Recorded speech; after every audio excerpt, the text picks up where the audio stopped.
Nous y sommes face à face entre Obambe Ngakoso et Justin Minimona. Bonjour à vous. Bonjour. Le face à face a pour intitulé Christianisme en Afrique, religion à reformer ou à trucider. Aujourd'hui, avec tous ces scandales au cœur des églises dites conventionnelles et celles dites de réveil, et au regard du syncrétisme qui dénature cette religion, quelle posture adopter? Et c'est justement pour répondre à cette question que j'ai invité le panafricaniste et le philosophe. Panafricaniste qui, lui, ne croit pas vraiment en Dieu et surtout n'a rien à voir avec le christianisme. Le philosophe, lui, qui est un fervent croyant catholique. Protestant. Protestant. Ah. Voilà, protestant. C'est la même chose. Précisément Église évangélique du Congo. Ah, d'accord. C'est pas la même chose. Hein? C'est pas la même chose. Le... Catholique, protestant. C'est pas la même chose. Mais c'est Jésus aux autres. Oui, mais les doctrines sont différentes. Ce sont les doctrines qui sont différentes. Voilà. Et ce sont les doctrines justement qui tuent peut-être cette oui, religion-là. Oui, peut-être, oui. Ce sont les doctrines qui posent problème. D'accord. Vous avez 2 minutes pour nous dire si le christianisme en Afrique est une religion à reformer ou à trucider. Merci une fois de plus pour l'invitation que vous m'avez accordée. Le thème en soi, nous ne pouvons pas l'aborder comme ça sans d'abord circonscrire les faits comme on le dit. En fait, vous réagissez ou encore vous l'avez proposé en regardant tout ce qui se passe autour du christianisme et les critiques et tout ce qui se dit autour aussi. Alors, en fait, qu'est-ce qui se passe? Aujourd'hui, nous sommes devant ce que nous pouvons qualifier d'un désarroi total. C'est-à-dire que dans la fonction ou dans chaque fonction, l'homme s'est assigné une vision donnée et cette vision, si nous pouvons la qualifier, donc nous pouvons la qualifier de la perfection. Donc en toute chose, nous, les hommes visent la perfection. Alors, nous sommes devant, en fait, un fait que nous devons analyser selon ce qu'on appelle la relation de cause et effet. Il y a une cause qui doit justifier normalement pourquoi l'Église est devenue ainsi ou pourquoi les gens considèrent l'Église ainsi. Donc, ce que nous constatons aujourd'hui, c'est-à-dire les égarements, ce n'est que, en quelque sorte, une conséquence ou un effet lié à une cause donnée. Donc, il faut d'abord commencer par scruter cette cause, comprendre cette cause avant d'avoir un mot sur l'effet que nous constatons aujourd'hui. D'accord. Jusque-là, il n'y a pas encore de réponse directe à la question. Obambe Ngakoso, même question. Bon, en tout cas, non, la question que vous posez, elle est pertinente. J'ai écouté très attentivement ce que le frère Minimona a dit. Il pense effectivement qu'il faut d'abord circonscrire la chose. Il a raison. Je ne vais pas donc redire ce qu'il a dit, parce que, bon, grosso modo, nous sommes en phase. Très honnêtement, je reviens toujours à ce que je dis. Quand on rate les débuts, après, il ne faut pas trop se plaindre. Les Chinois ont compris ce problème.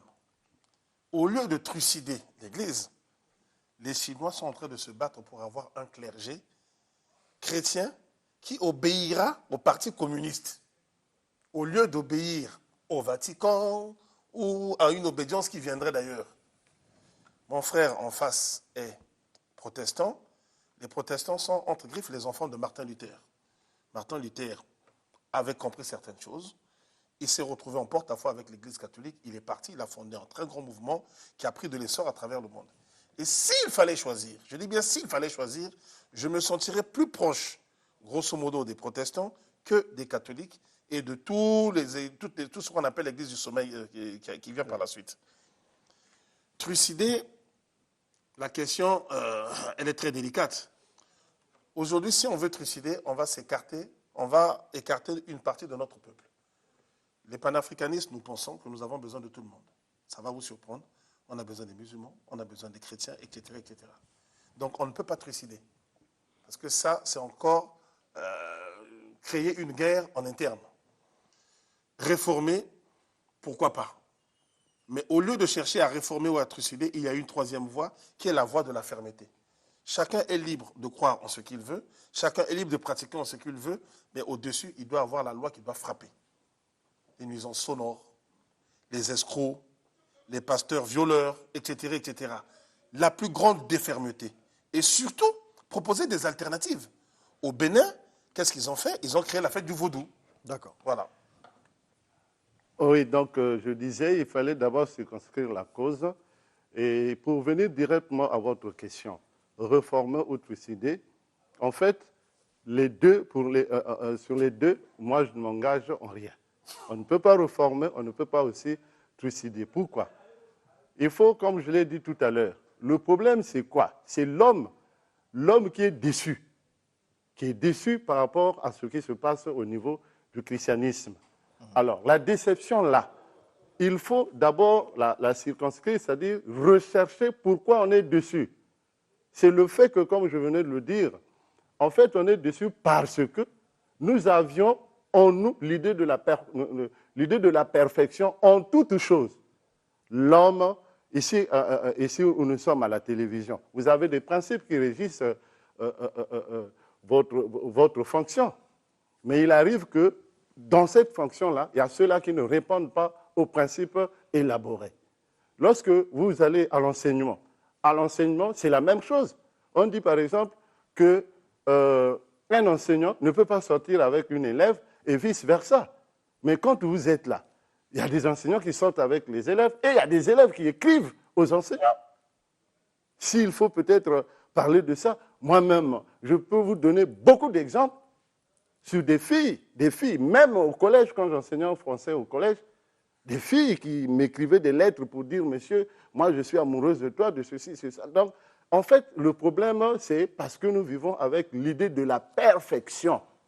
Donc, s'il faut réformer la religion, s'il faut trucider la religion, ça veut dire qu'il faut le faire pour tous les domaines où on parle de la fonction publique.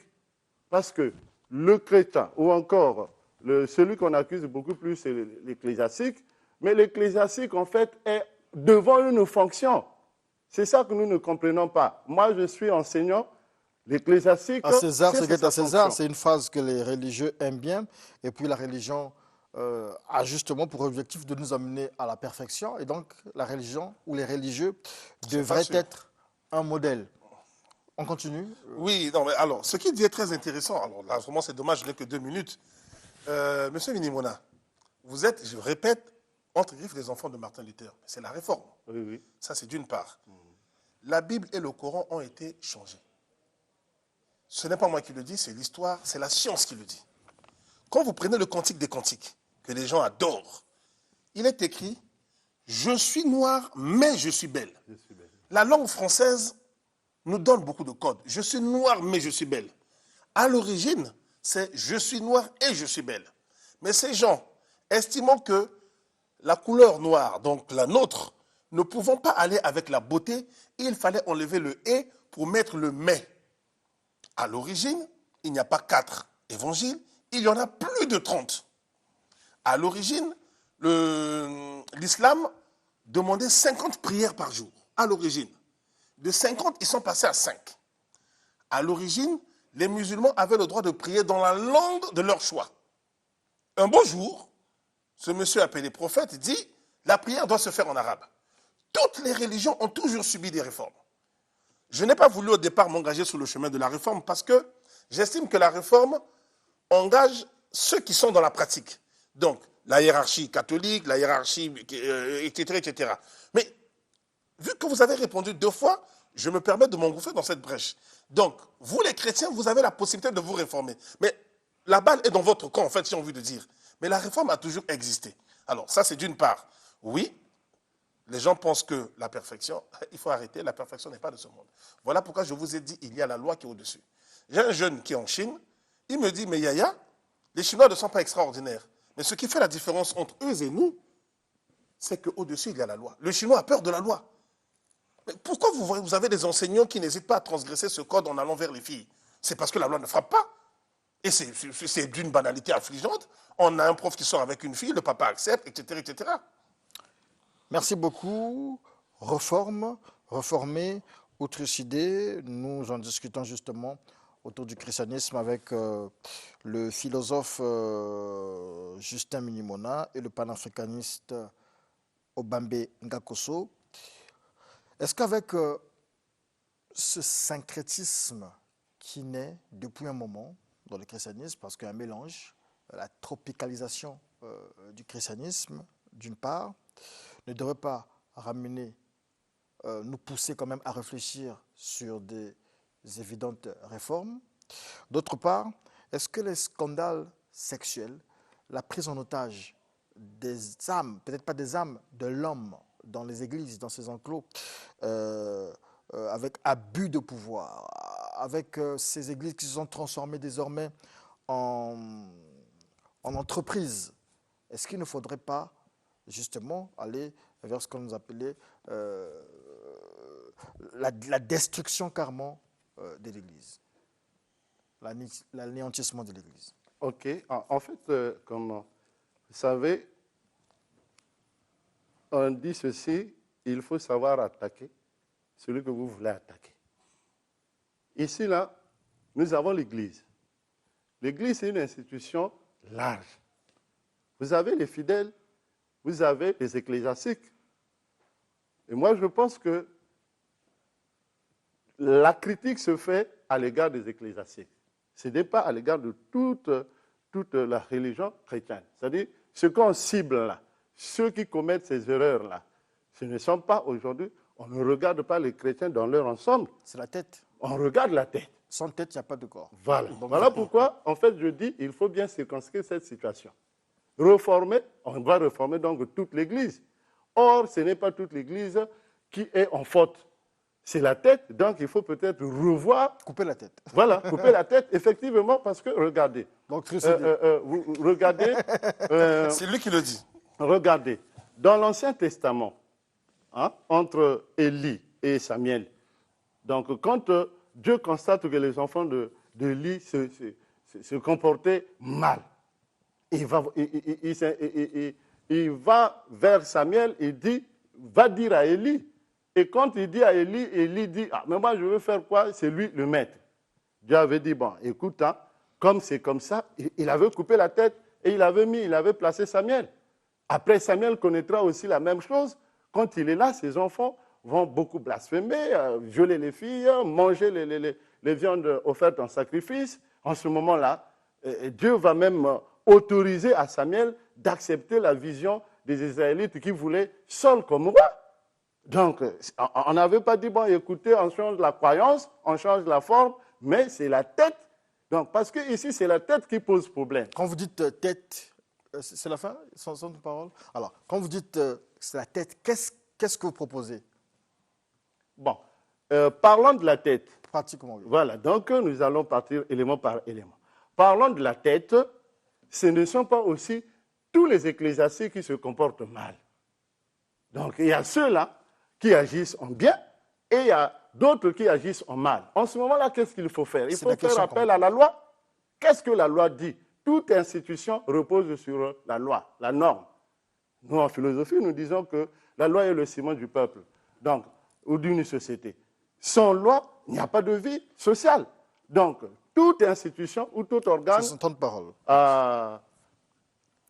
Bon. C'est son temps de parole. Justement, moi, je suis content que l'aspect loi soit abordé. Bon, ça me fait plaisir. J'ai pour habitude de dire ceci. Si l'Afrique veut avancer, peu importe le domaine, il faut qu'il y ait de la loi, il faut qu'il y ait l'ordre. Je rêve, moi, d'une Afrique où on dise aux gens, je répète, vous avez le droit de croire en ce que vous voulez. Mais voilà, celui qui veut créer une institution religieuse, appelée église, mosquée, tout ce qu'on veut, religion, il doit obéir à un certain nombre de canons. Il faut être propriétaire de votre terrain. Les boîtes de nuit, quand vous passez devant une boîte de nuit, vous n'entendez pas la musique. Ça reste à l'intérieur.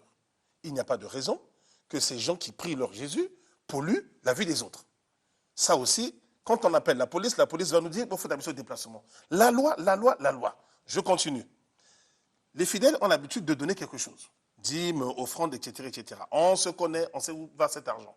Une partie va dans les œuvres, mais il y en a qui en profitent pour mener grand train. Apôtres, prophètes et autres. L'argent doit aller dans un compte bancaire. Une semaine, il n'y a pas de mouvement, on ferme votre église. Il n'y a pas de débat là-dessus. Il dit, il faut frapper la tête. Tout le monde a vu ce qui s'est passé à Pointe-Noire. Une fille qui est violée par un pasteur. Et les gens de l'église sont en train de soutenir cet homme. Dans quel monde vous voulez qu'on vive comme ça? Il faut protéger l'homme de Dieu. Il a bien dit, il faut couper les têtes. Il faut protéger l'homme de Dieu. Moi, je suis pour que les têtes tombent. Et un homme comme celui-là n'a plus le droit d'exercer ce genre de ministère. Et sans oublier que le viol est un crime. Après le viol, on va en prison. Ah bon, nous avons continué. Ah oui, on me laisse encore le temps. Donc, Allez, chers frères, ok. nous finissons par nous rejoindre. Prenez le courage, dans vos institutions religieuses, dans vos maisons, de parler, de dire les choses clairement. Parce que j'ai lu la Bible du début à la fin. J'ai lu le Coran du début à la fin. Ce que je n'ai jamais terminé, c'est le Talmud. Vous l'avez bien dit, à un moment donné, quand ça ne va pas, on frappe. Mais quand il y a trop de complaisance, quand à partir du moment où les gens sont persuadés que toucher la toge du pape, c'est avoir des bénédictions, le pape ne pourra rien faire. Regardez ce qui se passe à Kinshasa. Les évêques maintenant sont fâchés contre les prélats de bas étage, si je puis dire. Parce que les autres ont dit, ce que vous nous demandez, faites-le également pour vous. Merci beaucoup, votre temps de parole est épuisé. On a parlé de la loi, justement. Vous avez parlé aussi de viol. Je m'arrête là, donc je vais marquer une pause là pour que nous essayons de regarder la question. Pour la situation du viol, il arrive que, oui, le monsieur, devant la loi, il est violeur, le pasteur, il a violé, c'est un criminel. Dans ces conditions-là, il doit être puni, donc il doit être sanctionné. Point. Alors, il y a ce qu'on appelle dans nos sociétés, donc dans l'Église, dans la religion, dans la foi, la révélation. D'un côté, vous avez la loi, il faut sanctionner le pasteur. Et c'est complice, hein? Et quelqu'un a une révélation dans l'Église, oui. ça peut être n'importe qui, même en dehors de l'Église, ou peut-être même le parent de la victime a une révélation. Dieu parle en songe ou en rêve pour dire il faut laisser le pasteur ce qu'il a fait. Moi-même, je saurais ce qu'il faut faire pour sa situation. Et donc là, nous avons deux situations. Il y a la loi, oui, il faut appliquer la loi. Oui. Mais après, il y a la révélation. Voilà. Qu'est-ce qu'on fait? La réponse est très simple. Les Français ont eu il y a plusieurs années un ministre de l'Intérieur, deux fois ministre de l'Intérieur, de 93 à 95 et avant, Charles Pasqua. Il y a un imam d'origine algérienne, ou algérien tout simplement. Il officiait dans une petite commune appelée Nantua. Il s'était permis de dire « La loi de Dieu passe au-dessus de la loi de la République ». Charles Pasqua a ordonné son expulsion. Point. La France est un État laïque, en tout cas dans les textes, le Congo est un État laïque. Donc celui qui vient nous dire que Dieu a dit, il n'a qu'à aller habiter chez Dieu. Le Congo a été remis entre les mains de Dieu. Oui, bon, vous savez... Les deux présidents l'ont fait. Oui, bon, vous savez... montrez-moi l'adresse de Dieu et puis on en reparlera. Donc, oui, montrez-moi son adresse et puis on en reparlera. Je cherche son téléphone, je cherche son email et puis on en reparlera. Oui, merci encore. En fait, là, il ne faut pas qu'on confonde aussi. Nous avons une loi républicaine et la loi de l'Église. Si au niveau de l'Église, les gens peuvent dire, bon, écoutez, il doit être pardonné parce que Dieu... Et effectivement, parfois, quand on regarde dans la Bible, quand Jésus-Christ dit « ne jugez point, ne condamnez point », ça veut dire que moi, en tant que chrétien, quand tu as posé un problème que le monde trouve malséant, pas bien, à mon niveau, si j'applique cette parole-là, je peux avoir une volonté permissive. Mais au niveau de l'État, la loi doit s'appliquer. Nul n'est au-dessus de la loi. Ça, c'est le principe démocratique. Donc, que ce soit n'importe qui, s'il n'y a pas l'immunité, comme on en parle chez les politiciens, un religieux n'a pas d'immunité. Il a violé, et la loi doit s'appliquer. Là, ce n'est pas en fait à la religion de dire la loi, c'est à la politique de dire la loi. Alors, je prends encore un exemple. Pharaon face aux enfants au peuple d'Israël. Alors, Pharaon, on peut considérer que c'est la loi, il applique la loi, il prend des décisions, mais Pharaon a un songe. Dieu lui dit, ne fais pas ceci. Et donc, malgré ce que la loi va dire, mais puisque Dieu est apparu à Pharaon, Pharaon va positionner, dans ces conditions-là, Dieu au-dessus de la loi. Oui, monsieur le journaliste, là c'est facile à expliquer. Vous parlez d'un moment où la religion et l'Église étaient ensemble. C'est-à-dire c'était un tout. Ça n'a pas changé. Non, ça a changé. Aujourd'hui, depuis la loi de... Les États-Unis prêtent serment sur la Bible, rien n'a changé. Excusez, depuis la loi de 1905 en France, la loi de séparation de l'Église et de l'État. La loi de séparation entre l'Église et l'État, en fait, aujourd'hui, il y a une nette différence, pardon. Est-ce que vous pensez qu'aux États-Unis, alors que la dîme est prélevée, aux États-Unis, alors que les présidents prêtent serment sur la Bible, que les choses ont vraiment changé? Que mais regardez, même s'ils prêtent serment sur la Bible, mais ils n'appliquent pas les lois de la Bible. Ils n'appliquent pas les lois de la Bible. Donc, en fait, ils ont une constitution, ils ont un code pénal, tout l'arsenal juridique, et ils en ont. Donc, un complément. En fait, aux États-Unis, le président ne prête pas serment sur la Bible. Il doit prêter serment sur un livre religieux de sa foi.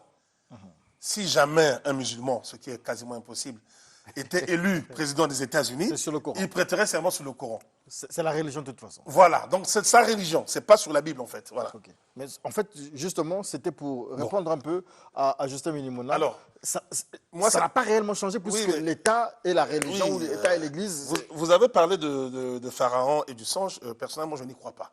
J'ai pour habitude de dire, il serait bon que ce Dieu qui parle à certains parle à tout le monde. Il vous parle, il lui parle, il me parle, on se retrouve, on continue le débat. Ah, Dieu m'est venu me voir à 2h du matin, toi aussi, on continue le débat. On va vous parler ce soir, certainement. Il n'y a pas de problème. En tout cas, moi, je suis prêt à l'entendre. Je suis prêt à l'entendre. Vous allez témoigner. D'accord, voilà. Et donc, je reviens donc, tout à l'heure, Justin Minimona parlait de la loi républicaine, loi ecclésiastique, on va dire ça comme ça. Est-ce qu'il y a un choix à faire? Le choix est clair. Le choix, c'est la majorité. Regardez les Saoudiens. Ils ont fait le choix de l'islam. L'islam est le pilier de tout. Pour décider de tout, on passe d'abord et avant tout par l'islam. Ils peuvent traficoter parce qu'il y a les avantages des hommes, mais eux, ils ont le courage de le dire. Les Marocains, c'est la même chose. Les Algériens, c'est la même chose. Même la Tunisie, qui est un État laïque, il y a un mufti. En Égypte, je vous fais une différence. En Égypte, on peut ouvrir des mosquées comme on veut, mais pour ouvrir une église, il faut l'autorisation signée du chef de l'État. C'est pour vous dire que dans leur hiérarchie, dans leur tête, ils ont mis l'islam au-dessus de tout. Donc, si la majorité au Congo avait décidé pour la laïcité, ce qui est le cas, depuis 1960 ou depuis 28 novembre 58 que la République a été proclamée, il faut qu'on soit laïque jusqu'au bout. Il n'est pas normal d'arriver dans un bureau et les gens sont en train de jouer de la musique religieuse. Et ça ne dérange personne. Il n'est pas normal de trouver un bâtiment public. Nous sommes à Télé Congo, vous allez mettre des banderoles pour une organisation chrétienne. Non. La République doit être neutre vis-à-vis de tout le monde. Elle doit accepter tout le monde, mais elle ne doit faire la promotion d'aucune religion. Donc la majorité au Congo a choisi la laïcité. Allez un peu dans le sens de ce que Toumou Ambila Mpassi disait tout à l'heure. Très bien, je répète, au Bénin, ils ont fait le choix, le 10 janvier, ils ont dit, les protestants, vous avez le droit de prier vers votre protestantisme. Les catholiques, les musulmans, parce qu'il y a des musulmans là-bas.